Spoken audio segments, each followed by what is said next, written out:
In 1915, the leaders of the Turkish government set in motion a plan to expel and massacre Armenians living in the Ottoman Empire. This is a map of Armenia then and now. The Turkish took a lot of their land.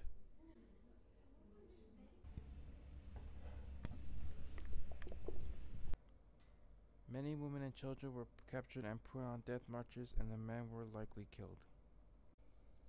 We have a little story about a boy that was put through the Armenian genocide. Here is his story. Here's the story. There was a young boy named Toros, 15 years of age, who was always kind to anyone around him, especially his friends and family. His best friend, Edvard, was harder on the outside but softer in the inside.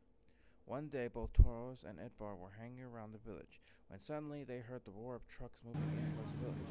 Toros and Edvard looked at each other and started to run back to their homes to tell their parents. Turo's father and mother looked out the window and noticed there were Turkish officials. They told Toros to hide and grab a weapon. Toros' dad grabs a knife and waits at the door while Toros and his mother are hiding under the table. Toros and his family are terrified when suddenly they hear gunshots and screams.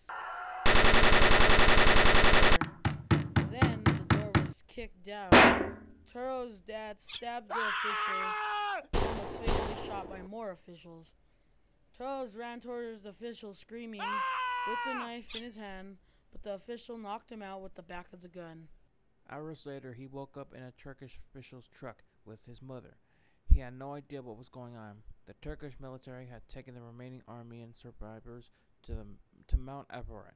Toros' mother was so terrified of her husband's death that her face was flooding with tears. All of a sudden, the truck had stopped. Both Toros and his mother heard the back trunk opening. Then the officials came with their guns and forced the Armenians to leave the truck.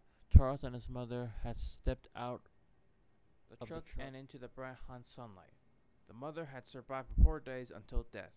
Toros, on the other hand, was still alive for 7 days until he died.